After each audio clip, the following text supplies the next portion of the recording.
Lorry ఇది. గత కొన్ని నెలలుగా ఇక్కడ యథేచ్ఛగా ఇసుక అనేది రోజుకు 20 లారీలు, సునాయాసంగా రోజుకు 20 లారీలు వెళ్ళిపోతుంది. ఏమాత్రం భయం అనేది లేకుండా పట్టపగలే ఇప్పుడు లోడ్ చేసే పరిస్థితికి వచ్చారు. అదేవిధంగా ఇక్కడ ఒక లారీ లోడింగ్కు రెడీగా ఉంది. లోడ్ చేయడానికి జేసీబీ ఇది పక్క జేసీబీ కూడా రెడీగా ఉంచుకున్నారు ఇటుపక్క. అదేవిధంగా దీనికి వెనక పక్క ఇంకో డంపు పెట్టుకున్నారు. అక్కడ 3 లారీలు అక్కడ హోల్డ్ చేసుకో.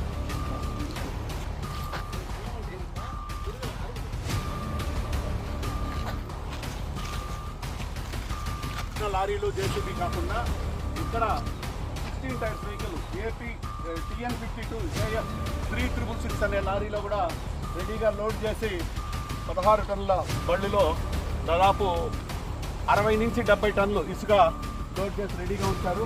అదేవిధంగా పట్టాల గిట్టాలన్నీ కూడా కట్టేసి పైన 4 ఇసుక బస్తాలు పెట్టేసి వరుసగా లోడ్ చేయడానికి రెడీగా ఉంచారు. ఈ వెహికల్ నెంబర్ వచ్చేసి నంబర్ TN మాత్రమే ఉంది.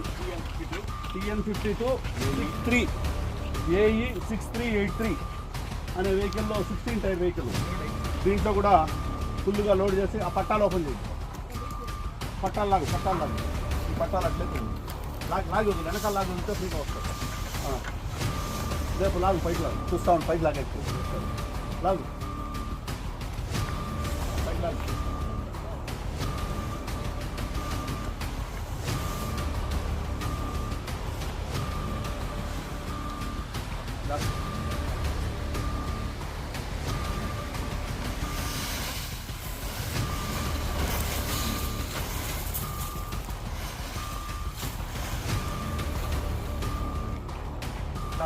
మొత్తం ఎంతసేపు అవుతుంది లోడ్ చేయడం జరిగింది. 688 అనే ఒక 10 వీలర్ లారీ దాదాపు 50 టన్నులు లోడ్ చేసి రెడీగా పట్టా కట్టడానికి సిద్ధంగా ఉంచారు. అంటే ఈ కూటమి ప్రభుత్వానికి సంబంధించినటువంటి ప్రసాద్ చౌదరి అనే వ్యక్తి పగలపూట ట్రాక్టర్లలో ఒక జాగాలో డంప్ చేసి సాయంకాలాల్లో రోజు ఒక 20 నుంచి 25 16 టైర్ల లారీల్లో చెన్నైకి తరలిస్తున్నారు. గత 1.5 సంవత్సరంగా మేము అనేక సార్లు కూడా చెప్పాం, స్థానికంగా ఉన్న వాళ్ళకి అవసరాలు ఉంటాయి, స్థానికంగా ఎంతైనా తీసుకోండి కానీ బయట తరలించొద్దండి. కానీ ఏమాత్రం లెక్క చేయలేదు. కాబట్టి ఈరోజు స్వయానా మేమే వచ్చి వీటన్నిటిని కూడా పట్టుకోవడం జరిగింది. దీని మీద వెంటనే పోలీస్ వాళ్ళు, కలెక్టర్ గారు అందరూ కూడా దీన్ని మైన్స్కు, MVIకి, అన్ని డిపార్ట్మెంట్లకు రాసి వెహికల్ అందరినీ సీజ్ చేయాలని మేము కోరుకుంటున్నాం.